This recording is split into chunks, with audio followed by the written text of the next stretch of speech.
My name is Stewart. We're going to speak about real-time at BlueZoo animation and about real-time technology and how and why we've embraced this technology.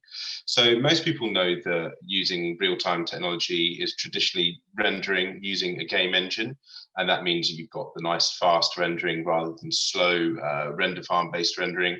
But I also want to speak about how it's affected us in some less obvious ways. But first of all, I would just like to talk about who are BlueZoo. So here's our show reel. And you'll see here that, so BlueZoo, our bread and butter is children's TV shows, so long form TV shows. Currently, at any real time, we have between 4 and 5 different shows that we're working on. And for clients like the BBC and Nickelodeon, traditionally working in 3D, but about a year ago we set up a 2D department working on a show called It's Pony for Nickelodeon, so we're branching out with that. We also have a commercials department who do work for people like Nintendo and Lego. You'll see here a few of the Pokemon adverts and Gillette. Yeah, so lots of different, it's a variety of work. We have about, at the moment, we're at our largest, we've got about 320 employees who were mainly based in London, had an office in central London, but of course at the moment we're not really using that, everyone's working remotely. We have people all over the world now, sort of Vancouver, South America, all around Europe. Yeah, so that's our basically what we do. So you can see a few of the shows here that we work on. Mainly it's children's stuff, so the new Paddington show, Digby Dragon and Number Blocks, but also some stuff which is not aimed at children. It's more for adults. So we're working on a piece of work at the moment. It's actually just been finished in Oculus Quill. So this is for the VR Oculus system. So we have a variety of different work that we do. And at BlueZoo, we've won 5 BAFTAs, very proud of those, but we've also got 2 Best Place to Work awards, which is something we're just as proud of. And the reason that we're so proud of this is because it really represents the BlueZoo ethos. We want to make work that is fun to watch, but is also fun to make. We want our artists to enjoy themselves while they're working. And this is really important because if you enjoy yourself while you're working, you create better work, and also you attract more better artists, and then those better artists help you create even better work, and then you can attract more artists, really good artists. So it's this cyclical thing. So the question is, how can you use real-time technology to help with this? How can real-time technology help us make it more fun to work on our animation projects, and also how can it just improve the quality of the projects as a whole? So quite often, the way that people look at a new technology, like something like real-time, is to say, that's really cool, how can we use that? How can we get that into our pipeline or use that as part of our workflow? And that's often very true with things like VR or AR. You go, wow, that's really cool, that looks really neat, I want to use that, it looks like fun. How can we find a project to use that with? But actually the better way to go about this is to say, we've got a problem. How can we use this new technology that's appearing? How can we get it into our pipeline to help us rather than the other way around? So the question is, what problem does real-time solve? What problem do we have that real-time can help us with? So at the moment, one of the big problems for studios like ours is that the world's getting faster. YouTube, Instagram, TikTok, these are things that the demand for content is growing and growing and growing, and people just want more and more stuff to see. And traditionally, producing animation has been quite a slow process. It takes a long time to make an animated TV show or make a short. But real-time is something that we believe can really help us with that. So we've begun testing, and we've been implementing this into our workflow and into our pipeline. But the problem is you can't just go ahead and start using it on one of your main projects without testing. I mean, that's a very dangerous thing to do. And we often liken it to joining a speeding motorway. So you've got all these projects that are going past at full speed. Everything's going really, really quickly. and joining that and going up to full speed really quickly is a very difficult thing to do. If you make a mistake, you can cause a crash. You miss a deadline, you miss a client deadline, you make work unusable, you have to go backwards. Often it means that a project that you plan to use this new tech in, it can't really get started at all, and you're behind schedule before you've even begun. And that means your artists are either left playing catch up, or they're having to work harder, longer hours, just to get to the stage where they would have been to begin with, which is obviously something we really don't want to have happen. So that's part of the reason why the RealTime department was set up, in order to test this tech out to begin with. But we also have the BlueZoo Shorts program. So the BlueZoo Shorts program is a program that runs twice a year or so, and everyone in the company is invited to pitch. So a brief goes out that says we want to make a short film. Everyone in the company is invited to pitch. Everyone at all, animators, lighters, people from the HR department, people from finance, anyone who is a member of the company at all can pitch their idea. And then the rest of the company look at these pitches, and everyone votes, and the idea, the pitch that wins, they get to make their film. So this is a really, really good initiative from BlueZoo, because it means that you get people who wouldn't usually get to direct a film. You give them that opportunity. It also means that even people who aren't directing, other people get to really stretch their legs. So someone who's been working on number blocks for 6 months gets to then go and work on more stuff for a bit. It's a really nice change. It makes their life better, because they get this variety. It's a fun thing to work on. Something else we use the Shorts program for, what I alluded to earlier, is to test out new technology. So you've got, for instance, Links and Birds was our short from a few years ago, and that was to test out hair and fur. So part of the brief there was, please make sure the characters have got hair or fur or feathers. Mamoon, we wanted to create a short that wasn't using a traditional animation render pipeline. We wanted to break that up somehow, and then pitch an idea where you have everything was animated on the computer, but then it was projected using a projector onto a polystyrene set. So he built a physical polystyrene set and then projected the animation onto it, the rendered animation, or sort of half-rendered animation onto it, and then recorded that using a video camera. And then that became the final film. And that was a very successful, it's a really interesting piece of work. It's excellent. And these are two pieces of work, for example, that just wouldn't have been possible without the BBC Shorts program, but were done in order for us to test out these new technologies and these new ideas. So how do we use that to help us with real-time technology? So in 2018, there was a brief came out for a short film, much like the others, but this time there were 3 main points to the brief. The brief wanted us to use a game render engine.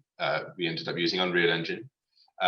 It had to not look like a computer game, and it was to tell a story that was, it's not like a one-line joke. It has to tell an important story, something that the director really believes in, that a story that needs to be told. And there were 5 or 6 different people pitched, and the company voted, and Dane Wynn won the pitch, and his story of Ada Blackjack, it was a story of a seamstress it's an Inuit seamstress who, in order to make some money to help her son and her sort of live, she joined an expedition to the North Pole, which ended up running into some serious troubles, and she ended up stranded at the North Pole, or in the Arctic Circle, with another member of the team, while the rest of the team left to go and get help. And it's a story that we know about history, but reading her diaries, a story about survival against the odds. She went up there with very little experience of surviving in this kind of environment, and she learnt all these skills and learnt to look after herself and her collie. So yeah, this was Ada. So this is our project. So part of that, as I said, was going in and not making it look like a computer game. So we approached several freelance illustrators and had them pitch ideas of what we could do. And the pictures was one by an illustrator named Sukantu. They had a very, the style we fell in love with is a very sort of graphite-y, pencil-drawn style. It looks like it's been sketched with charcoal or with a pencil. And it's so far from a computer game, it fitted exactly with what we wanted. And also, very handily, we know about the story of Ada Blackjack from her diaries. So having something that looks like it's been pencil drawn and is really sketchy in that way really played in with that. So here's the trailer for Ada. And you can see the sketchy graffiti style that we embraced and we used for this. And yeah, it was a great success. But of course, from a technical point of view, this was a huge challenge. I mean, we went in with great hopes, but also knowing that it was going to be a lot of work to get to the point where we could produce something like this in a game engine. So the first and the main consideration for us was having everything work in, because we're testing for real time, have everything work in real time and have everything work in camera. So we didn't have the need to go into the compositing process afterwards. Everything that you could see in the viewport was what the final image would be. So here you can see a few of the early tests. We have the person operating the camera in a moment will take control of a filter, and you can see them moving around the filter in the viewport, and that affects the final look. So you could actually captured this and it could be dropped directly into the final film, which is, it's a huge advantage for the lighters, for the director, for everyone involved in the design process, because you get to see what the film looks like while it's actually being made, rather than having to click a render button, wait several hours for the render to come back, and then push it through a compositing process before you actually get to see what it's going to look like. And you can see here we're moving around more filters. And also avoiding this the compositing stage means that if something needed to be changed, you could decide that you could just change it in camera. And because your renders are essentially final, it gives you that freedom. And another big benefit of this is because it all runs in the viewport is you don't need a render farm. Everything can be done at your desk. So this opens up the experimentation even further. Anyone can test out how they want the filters to be moved around. You don't have to rely on the compositor to be able to do this at the end of the process and have to liaise with them. You can do it in camera. And it sort of democratized the process. It meant that anyone could, any of the lighters could do this themselves on their computer, and saved us having to clog up the render farm. So next, we can see here is an example of one of the animated scenes. And this is in the viewport, and the person capturing the animation is going to start moving the camera around. So you can see how easy it is to test out different camera angles, to check different compositions and move the effects around, change the direction of the snow, move the background hills around. And just basically it gives that freedom and that ability to make sure that the film is looking nicer. And by saving time here, so you can see how fluidly this is moving, by giving the artist the ability to make these changes in real time and not having to wait for something. If many of you have used 3D software before, I know you probably experienced lag inside the software. Things take a while to pan around. It can be a real pain to get an animation to play nicely. Instead of having to sit there and wait for these things to buffer and wait for it to come back from the render farm, you're able to spend the time being creative and changing things and making things look nicer. And yeah, it's really important for us to get everything working in the viewport. So here you can see again, like everything, this is just to prove we haven't faked everything so far. You can see that it's actually running in Unreal Engine. We've got the animation running in real time. Yeah, so this brings us on to, being able to see everything as it's about to look in the final edit. It also brings us on to some of the unexpected benefits of seeing the final image faster. So traditionally, with an animation pipeline, everything is done in stages. So everyone does their part, and then it passes on to the next department, and then the next department, and it goes all the way down the pipeline. But this means that if you get a problem at the early stage of the development, that trickles down and slows everybody down in the pipeline the entire way. It also means that if you get to the end and you realize that there's a problem with the asset, your character's got 2 left feet, for instance, it has to go all the way back to the start of production and then pass through all the departments again, which takes a really long time, and it can be very frustrating, and it really not conductive to creative iteration and the exploration of ideas. So with Unreal and RealTime, we were able to make changes to this. So the lighters are sort of doing all this themselves at the same time. And in fact, what it allowed us to do with software like Unreal Engine Live Link, and you can now have multi-user plugins for Unreal, it meant that we could all be in the scene at the same time. So you end up with something which is a lot more like this. Everyone working in parallel.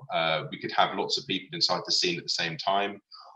People adjusting the set layout, people adjusting the lighting, as I said, like moving the animation around, moving characters around to check composition. And all of these people, we were able to do this at the same time. You could actually have animators working in Maya and then using Live Link. We were piping that animation data directly into Unreal. So you could say, actually, would it be better if the character, instead of walking directly to the fire, walked a bit of a different loop? They could make that change, and you could see it playing back in real time in Unreal Engine. It was just such a big difference for our artists. And another thing, so when you're all working in those separate departments and not really seeing what each other is doing until the very end, it feels a lot like working on a film set with blindfolds on. It means that you're waiting until the end of the process before you get to see what everything looks like when it's all put together. But with these new technologies like Unreal Engine with Live Link and the multi-user plugins, and Omniverse from NVIDIA, which is sort of being released at the moment, really exciting piece of software, they let you work together. So the blindfolds are off. You get to see what people are doing. You can see these changes and what's being made in real time, and it just adds to this creative process. So I've spoken a lot about that, the benefits. So the speeds of iteration and how things are getting faster means you can test out ideas. And in fact, we found that Dane was able to sit down next to one of our lighters, ask for a change, and while he's sitting there, the lighter is able to move these things around, and Dane was able to see if he preferred it, rather than waiting till the next day until it had been rendered and comped before he had to decide whether he preferred it to the old version. So that speed of iteration is a huge benefit. Also, not having to use a render farm all the time. With animation production, rendering is one of the most expensive parts of production. Outside of an artist's time, it probably is the most. And it uses also a lot of energy. So you have to buy the hardware, which is expensive, and then also run the hardware. So the carbon footprint, the amount of electricity you're using can be enormous when you're running a full-size render farm like we do for our normal productions. Running in real time, you don't have that issue at all. As we said, like the rendering can be done on your workstation, and we have these huge benefits. We've actually had this before. So when we moved from Arnold to Redshift, Arnold ran on the CPU, and then we moved from Redshift, to Redshift, which runs on the GPU. We saw speed increases of 5 to 10 times. I mean, that's such a huge jump. We were able to increase our quality. We were able to make our budgets go further, which is something the clients are very interested in. And we're now, with real-time technology, we're starting to see the same benefits, like the iteration, the lack of render farm, and the reduction of the footprint. So what's the catch? If it's so good, why isn't everybody already using it? It seems like an obvious thing to be doing, but obviously it's still an emerging technology, and with all of these things, there's drawbacks. So the main drawbacks that we've found so far are caching, memory, hair, aliasing, and light physics. So I'll go through these briefly. Caching is the process of baking down animation so it can be played back in a predictable way. You don't have to worry about a light accidentally bumping an animation control and changing the animation unwittingly. The type of animation that we do is very stylized. It's big movements, lots of exaggerated movements, squash and stretch, bend, and these are generally done with deformers. Deformers are expensive and don't really exist in real-time software at the moment. Unreal, it's a very expensive thing to do in Unreal. So you have to cache your data, cache your animation, and that is a slow process. It takes a while to cache that stuff. It leads to large files which are big and have to be loaded, and it kind of defeats the process, defeats the purpose of using real time in the first place. You want those speed increases, and you starting to lose them because you're having to do all this caching. Memory constraints. So everything with a game engine has to be loaded onto the graphics card, and the graphics card has a limited amount of memory. Now we know that this is changing. Like everything is getting bigger, but at the moment we're stuck in a situation where you're limited by the amount of memory that's available to you. The complex scenes take up a lot of memory, so you have to make your scenes more efficient. You have to try and do things which are less complex, shots which are maybe not as complicated or as expansive as you'd want them to be. The next thing is hair. So hair is a notoriously difficult thing to do, especially in game engines. Unreal Engine's getting to the point where it's getting a lot better, but up until now, it ends up looking like computer game hair, or it's so expensive that, again, you lose those benefits, which you would be getting normally, but from the real-time technology. You need millions of hair follicles to make it look realistic, and frankly, that just isn't really realistic if you want to real-time render, is what we're aiming for. Aliasing is another big problem. So aliasing is the graphical artifact where with the diagonal line, because of the way that pixels work, it looks like it's got steps. Traditionally, what you do is you use an algorithm that blurs and blends these pixels or certain pixels along that line, and it makes the line appear smoother. But that's an expensive process. Game engines do it, but it's never going to be perfect. And through all of our testing, we found that it's a long way from perfect. And we actually found that the best solution for us to deal with this aliasing was to render it double resolution and then scale it down. So this isn't really solving the problem, it's just moving the problem. Like, what we're doing there is we're creating another problem, which is we've got a bigger scene, which is going to take longer to render. It takes up more memory to store this 4K image, which we ended up rendering at a lot, to get our normal sort of 2K 1080p final picture. And then finally is light physics. So up until a few years ago, so light physics, basically, for everything we use to make our shows look nice, you need ray tracing. So that's reflections, global illumination, ambient occlusion, soft shadows.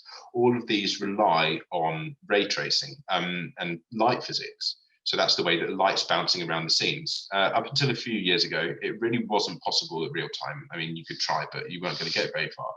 But with the new hardware and software, we're getting to the point where you're able to realistically simulate that a light beam is bouncing around a scene, but it's still very expensive. We still want to run at real time, or as close to as possible, and having something which looks really, really realistic and has all of the things that we want, it's expensive. So that's another one of the issues that we found is the biggest problem for us. With all this beared in mind, we have done some tests, and this is one of the tests that we did. So this is using some of our Lego assets, and this utilizes all of the things that I've just spoken about, apart from obviously hair. You don't need a complex hair simulation for a Lego man. His hair is quite clearly plastic. But all of the other aspects I've spoken about are things that we had to take into consideration when we were making this. So we're using all of the light tricks. So you've got highlights, reflections, global illumination, ambient occlusion. We did cheat a little. There are some non-ray traced lights in there to give us the kind of reflections over here in the background and this kind of thing, because you don't need to. But that's just one of the things that we learnt, is you have to rely on a hybrid system. You can't purely ray trace everything, certainly at the moment, because you wouldn't be able to get all of the lights and then all the effects that you really want. I ended up rendering this all at 4K and scaling it down to deal with the aliasing problems we were having. And one of the problems we found with that was hardware. Only one graphics card in the company was able to run this scene, and it was the Titan RTX that I had in my computer. And that was actually, it was this scene that you see here. And that actually was after quite a while of me spending time to make the scene more efficient, tweaking things, trying to get rid of everything that wasn't in the camera frustum and adding non-dynamic lights, like making the lights more efficient. And that was my time spent making things more efficient rather than trying to make the scene look nicer or working on another shot, which I could have improved. So it took a long time, but we learned a huge amount from this little project here. One of those was try to make shows an IP that takes advantage of the technologies and the benefits, rather than fighting against technology, work with it. So, I mean, the Lego was a good example. Make shows that don't have hair, shows that don't have as complex environments. So we're very lucky that as a studio, we create our own IP. So we're able to do this. We've got shows like Number Blocks, which don't use particularly complex backgrounds. Usually, some of them do, and we don't need hair simulations for that show. So that's a prime example of a show that would go very well into real-time technologies. But we're still a little way of the way off. As I said before, we've got the joining a speeding motorway problem. Number Blocks is up and running. You can't just shoehorn real-time straight into it. But so far, what I've spoken about has been just been rendering. But real-time isn't just about rendering. So there's other parts of the pipeline: animation, texturing, rigging, shading, rendering, compositing, effects. All of these are parts of the pipeline that can benefit from real-time and from emerging technologies. Modeling is a good example. So traditionally, you use either your monitor or your Wacom. You use the 2D viewport and you move around and you pull vertexes around using your mouse and keyboard, or you can sculpt using your Cintiq or whatever your workflow is. But being able to go into VR and work on these in VR using a program like VR Sculpt or Medium or Masterpiece, it's so much faster. At least that's what we've found. You can jump in and you can move around the assets. You can reach around behind them and reposition them. And if you want to see the detail of something closer, you can zoom yourself in closer. You can get closer with your face and you can make these sculpting changes. Painting, doing your texturing, painting in VR directly onto the model is such an intuitive thing to be able to do. Rigging even, Masterpiece Motion is a fantastic piece of software where you can go in a rig. And in fact, I've rigged quite a few of our characters for our tests now. I'm not a rigger, but I can jump into Masterpiece Motion and rig a character in VR in a matter of minutes, because you can get in there and you can paint the skin weights and everything. It's just really, really easy to do that. And it's just so intuitive and so much more, it's just quicker and easier to do than it is using a traditional 2D interface.